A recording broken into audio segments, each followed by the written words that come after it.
हार में जीत। बहुत समय पहले की बात है। भारत के सुदूर दक्षिण में एक छोटा सा राज्य स्थित था। राजा द्वारा राज्य का संचालन शांतिपूर्ण रीति से किया जा रहा था। एक दिन अचानक उसे खबर मिली कि एक बड़े राज्य की सेना की एक बड़ी टुकड़ी उसके राज्य पर आक्रमण के लिए आगे बढ़ रही है। वह घबरा गया, क्योंकि उसके पास उतना सैन्य बल नहीं था जो उतनी बड़ी सेना का सामना कर सके। उसने मंत्रणा हेतु सेनापति को बुलाया। सेनापति ने पहले ही हाथ खड़े कर दिए। वह बोला, महाराज, इस युद्ध में हमारी हार निश्चित है। इतनी बड़ी सेना के सामने हमारी सेना टिक नहीं पाएगी। इसलिए इस युद्ध को लड़ने का कोई औचित्य नहीं है। हमें अपने सैनिकों के प्राण गंवाने के बजाय पहले ही हार स्वीकार कर लेनी चाहिए। सेनापति की बात सुनकर राजा बहुत निराश हुआ। उसकी चिंता और बढ़ गई। वह समझ नहीं पा रहा था कि क्या करे और क्या न करे। अपनी चिंता से छुटकारा पाने के लिए वह राज्य के संत के पास गया। संत को उसने पूरी स्थिति से अवगत कराया और बताया कि सेनापति ने तो युद्ध के पहले ही हाथ खींच लिए हैं। ये सुनकर संत बोले, राजन, ऐसे सेनापति को तो तुरंत उसके पद से हटाकर कारागृह में डाल देना चाहिए। ऐसा सेनापति जो बिना लड़े हार मान रहा है, उसे सेना का नेतृत्व करने का कोई अधिकार नहीं है। किंतु गुरुवर, यदि मैंने उसे कारागृह में डाल दिया तो सेना का नेतृत्व कौन करेगा? राजा चिंतित होकर बोला। राजन, तुम्हारी सेना का नेतृत्व मैं करूंगा, संत बोले। राजा सोच में पड़ गए कि संत युद्ध कैसे लड़ेंगे। उन्होंने तो कभी कोई युद्ध नहीं किया है, किंतु कोई विकल्प न देख उसने संत की बात मान ली और उन्हें अपनी सेना का सेनापति बना दिया।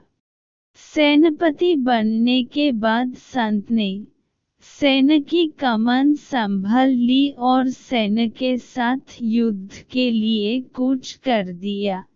रास्ते में एक मंदिर पड़ा। मंदिर के सामने संत ने सेना को रोका और सैनिकों से बोले, यहाँ कुछ देर रुको।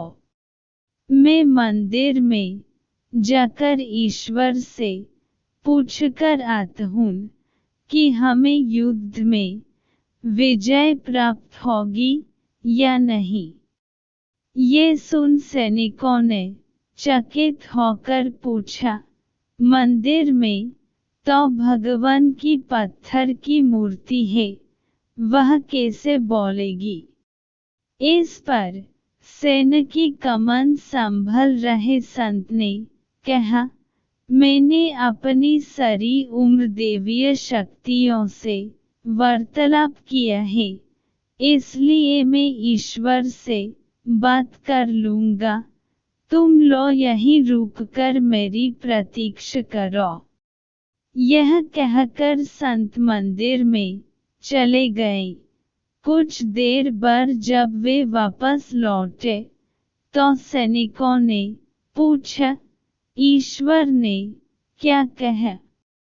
संत ने उत्तर दिया, ईश्वर ने कहा कि यदि रात में इस मंदिर में प्रकाश दिखाई पड़े तो हमारी विजय निश्चित है। पूरी सेना रात होने की प्रतीक्षा करने लगी।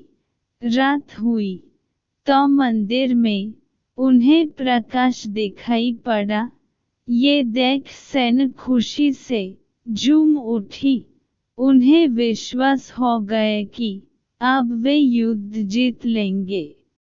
उनका मनोबल बढ़ गया और वे जीत के मंसूबे से युद्ध के मैदान में पहुंचे। युद्ध 21 दिन चला। सैनिक जी जान से लड़े। फलस्वरूप उनकी विजय हुई।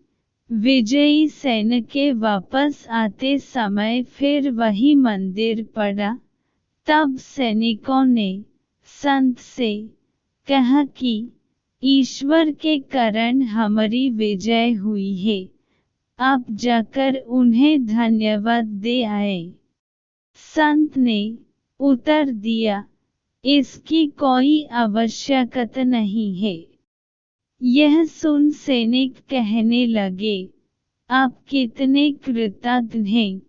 जिस ईश्वर ने मंदिर में रोशनी कर हमें जीत दिलाई, आप उनका धन्यवाद भी नहीं कर रहे। तब संत ने उन्हें बताया, उस रात मंदिर से आने वाली रोशनी एक दिए की थी और वह दिया में वाहन जलकर आया था।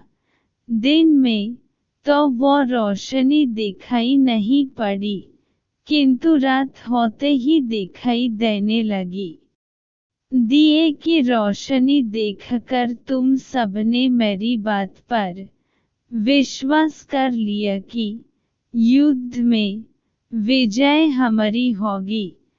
इस तरह तुम सबका मनोबल बढ़ गया और तुम जीत के विश्वास के साथ युद्ध के मैदान में गए और असंभव लगने वाली विजय तुमने प्राप्त की। सीख 1. खुद पर विश्वास रखें और परिश्रम करते रहें। विश्वास की विजय होगी। 2. हमारी सोच ही आगे चलकर वास्तविकता का रूप लेती है, इसलिए अपनी सोच पर ध्यान दें। सदा सकारात्मक सोचें ताकि सकारात्मक परिणाम मिले।